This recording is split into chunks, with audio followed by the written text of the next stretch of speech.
Here with this week's hottest stories in the investment world, this is Zach's Friday Finish Line. Hello, and welcome to the Zach's Friday Finish Line. I'm Ryan McQueeney, a content writer here at Zach's, along with one of our editors, Maddy Johnson. Today is Friday, July 7th, and we're here to recap pretty much the past week and a half's biggest stories from the investment and financial world, and we hope everyone enjoyed their 4th of July holiday. I know I did. I got pretty sunburned. Same, yeah. But despite the shortened week of trading, we got a jam-packed week here for you guys. Yeah, good point. I guess we are catching up on almost 2 weeks now of content. It's been a busy one around the global markets, and our featured story this week will actually be looking at the recent and very rare downturn from Tesla. But first, we've got some M&A movement in the retail space. Maddy, can you fill us in on that? Yes, so QVC, everyone's favorite TV shopping network. Wait a second, my favorite is Home Shopping Network. Yeah, well, we're in luck. These two TV shopping networks, two of the most popular outlets, are merging, and I didn't realize that they still existed? That they were still a thing. This story was a friendly reminder. They're still thriving, actually. So Liberty Interactive, they trade under the ticker QVCA. They're the owner of QVC, and they already own a minority stake in Home Shopping Network. We're just going to call them HSN. And they will be scooping up the rest of Home Shopping Network for about $2.1 billion in an all-stock deal. This is equivalent to about $40.36 per share for HSN, which represents a 29% premium to its previous closing price. So this move is clearly one that is meant to keep both companies alive as the pressure from Amazon and Walmart continued to mount. Home Shopping Network has already made some strides in this regard, and under the leadership of its recently departed CEO, Mindy Grossman, the company shifted to more of a lifestyle focus and built up its e-commerce platform. HSN now gets about half of its revenue from e-commerce. QVC CEO Michael George said that the newly combined company will generate about $7.5 billion in online sales and $4.7 billion in mobile sales, putting it behind only Amazon and Walmart in regards to value of online transactions. So numbers, it's nothing to laugh at. Like they're going to be like the third largest e-commerce platform now when they merge. I think the deal is expected to close in the fourth quarter this year. Interesting, yeah. So as I mentioned before, the headline was a reminder that these companies are still out there, but I know. Forced to be reckoned with still in the retail landscape. And I just remember it being one of those, I would land on QVC or HSN. Like what are they selling today? Yeah, it would flip in channels, Weird land on things. that, and that was a legitimate way to order products. And I guess to an extent still is, but makes sense that the shift to e-commerce would have been made. So An interesting story there for sure. I'm going to shift gears a little bit here to another pretty interesting story, another kind of partnership. Nvidia and Chinese internet giant Baidu announced a new agreement on Wednesday. These two companies have worked together before, but this is a new partnership. It's going to see the two companies work together across the cloud and artificial intelligence spaces. So the latest kind of agreement does a bunch of things. It includes a deal to use Nvidia's Volta GPUs in the Baidu cloud. And it will also include the adoption of NVIDIA's Drive PX in Baidu's ongoing self-driving car projects, which include like partnerships to create self-driving cars or vehicles with several Chinese automakers. The companies will also work on optimizations for Baidu's Paddle open source deep learning platform. That's a big mouthful there, but they're working on optimizations for that platform for NVIDIA's Volta GPUs. Baidu is also going to be adding its virtual assistant to the Duer OS to NVIDIA Shield TV, which is an Android-based streaming box, kind of similar to a Google Chrome. As I mentioned, the two companies they've partnered up in the past, but we wanted to highlight this story this week because it was another sign that the emerging AI market is picking up a lot of steam. Into last week, NVIDIA, we had learned, was partnering up with several car companies on other self-driving car projects. So this one, an interesting way to grab a little market share over in China specifically. So yeah, that's a brief story, but one I wanted to highlight, of course, with Nvidia, of course, snagging a ton of headlines throughout the year. One of the hotter stock picks in 2017. Speaking of headlines, this week has been full of headlines about Blue Apron, recently IPO'd Blue Apron. Can you fill us in on that? Yeah, an underwhelming IPO at that. So this all started last week when the largest meal kit delivery company in the U.S. said its IPO would be priced at $10 per share, and that was at the low end of the company's already slashed price range. Blue Apron originally expected to price its 30 million shares of Class A common stock between $15 and $17 a piece. So it's really gone downhill.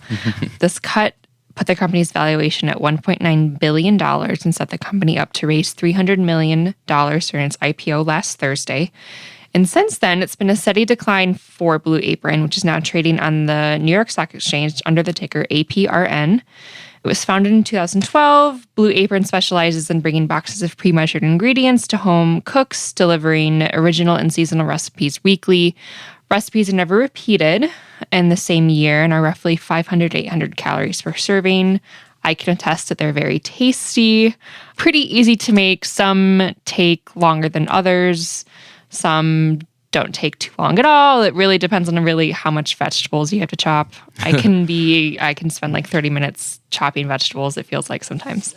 I'm out on it already if it requires chopping. My chop skills are not where they need to be. They teach you how to chop vegetables, though, if you don't know, the proper techniques. Does it come with like an instruction book or something? They have videos online. They have a really nice smartphone app.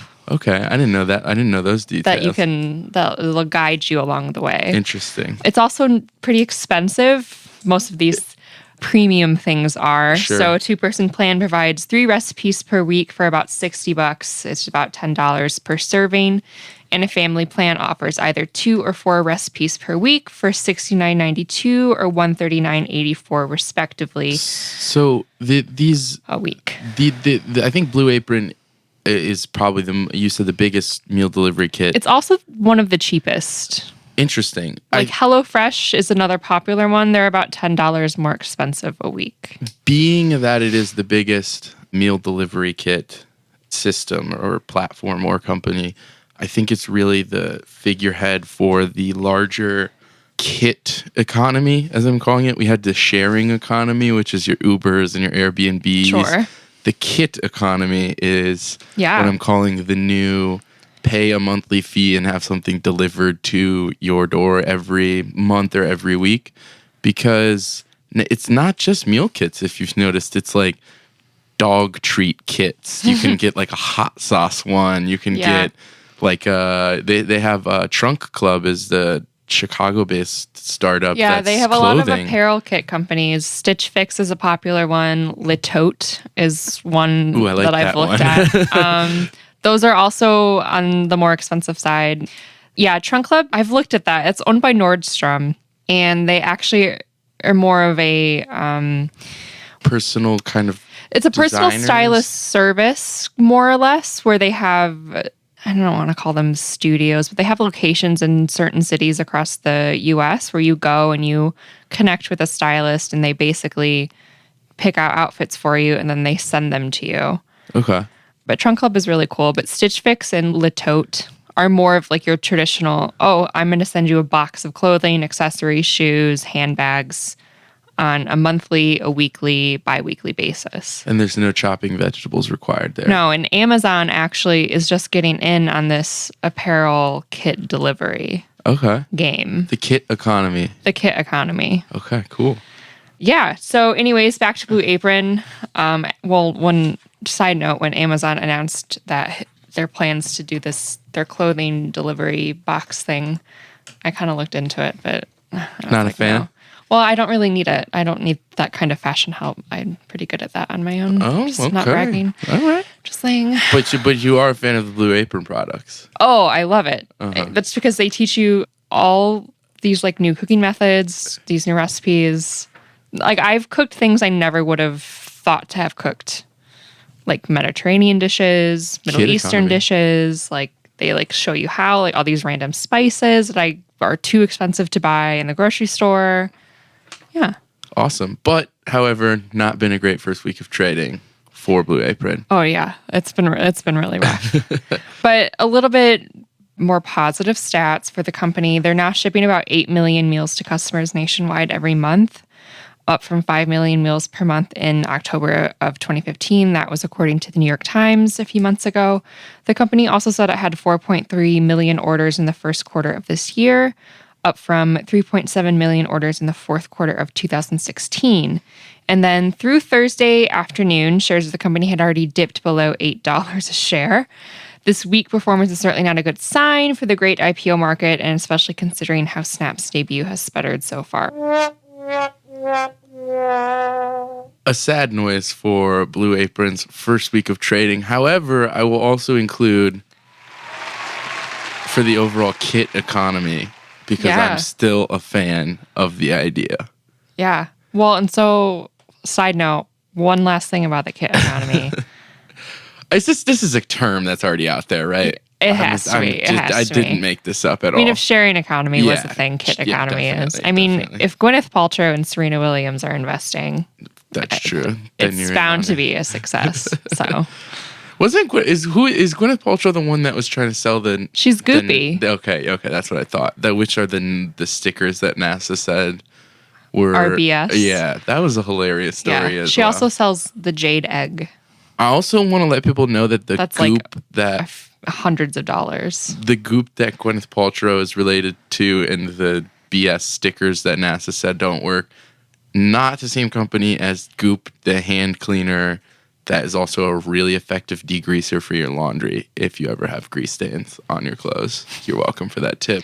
Life Skills with Ryan in the studio. Zach's investing. Yeah, Gwyneth would not be related to that. She would not relate herself to that. She would more relate herself to $500 tissues and $60 magic healing stickers. I love it. Okay, so from one rough first week of trading to another rough week of trading, this one kind of a surprise from Tesla, a rare downturn from Tesla this week. Through Thursday afternoon, the stock was down more than 16% from Monday's high and down nearly 20% from the all-time high that it hit in late June. That's also going to get another sad sound. Over the past few days, analysts from several key firms, including Goldman Sachs, Bernstein, KeyBank Capital, and Cowen, have expressed frustration with Tesla's second quarter delivery figures, which missed estimates. Goldman analyst David Tamburino said, quote, "We remain sell-rated on shares of Tesla where we see potential for downside as the Model 3 launch curve undershoots the company's production targets and as 2H17 margins likely disappoint," end quote. That was in a note to clients on Wednesday. So yeah, projecting not great things in the second half of 2017 and an underwhelming rollout for the Model 3. Tamburino also noted that demand for Tesla's other models was, quote, plateauing and lowered his price target for the stock to $180 per share from $190. This new price target represents a drop of nearly 50% from Monday's close. With an overall VGM grade of F, we can assume that many of the company's key metrics are shaky, and that's certainly a talking point that traditional investors have been desperately pointing to for some time.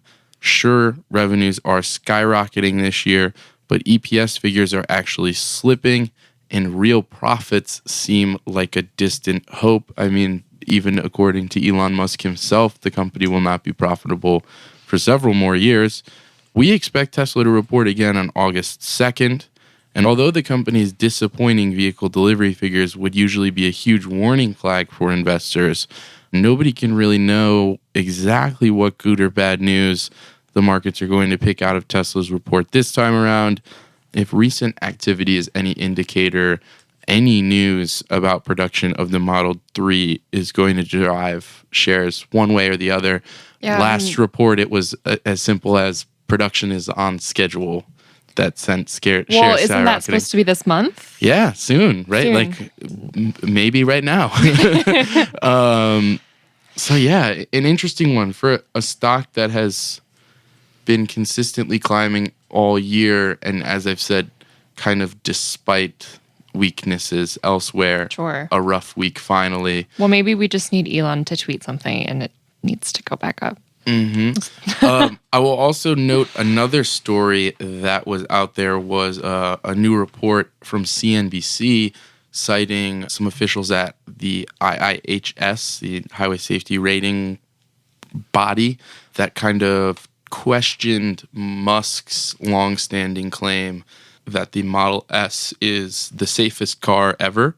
Some new test results apparently bringing that into question, which may have contributed to this week's kind of shaky performance, and perhaps, looking at it broader, could contribute to that plateau in demand that Goldman was highlighting earlier this week.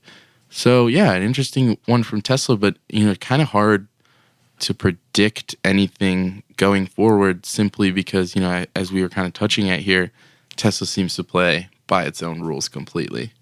Yeah. And we've talked about that before. I feel like you've said that before. We say that all the time when Elon tweets like some weird, questionable thing on Twitter and investors react hastily and shares go up, shares go down. And you're like, oh, okay. Yeah, and I'm going to Marco Rubio it from the Republican primaries way back when. Boy, that seems like a long time ago. Let's do away with this notion that Elon Musk does not know what he's talking about. Elon Musk knows exactly what he's talking about. So these tweets that are sometimes, I guess, could be seen as distraction methods, they seem very calculated to me. And I wouldn't be surprised if Mr. Musk attempts to shift the conversation soon, now that we're all focused to on SpaceX or the Boring Company, which is digging tunnels under LA now, or his plans to make that high-speed rail from Chicago's Loop to O'Hare. Yeah, they're getting started in LA with a similar one, and hopefully I'm going to say hopefully that's coming to Chicago, because that will benefit me. But yeah, an interesting. The Boring Company. I've found that one to be one of his more interesting things. Maybe he just should hang out with Leonardo DiCaprio, and I would have to imagine they are at cocktail parties together frequently. Right? Like at Ultra or like Illuminati meetings, potentially. Can I say that on the podcast? Yeah. Potentially. Yeah, satire. Well, can you say that out loud? It's satire. Can you say that word out loud? Illuminati. Will they come for you now? Yeah, I'm on a list. Anyway, so yeah, Elon Musk, an enigma. Tesla as a stock, a mystery to me. If you have Tesla figured out, bullish or bearish, let me know. I'd love to hear from you. If you'd like us to cover a different story on next week's Finish Line, please feel free to shoot us an email at podcast@zacks.com. You can also check out all of our other exclusive audio content at zacks.com/podcasts. As always, remember to subscribe and leave us a rating on Apple Podcasts. Thanks again for joining us, and we will see you next time on the Zacks Friday Finish Line.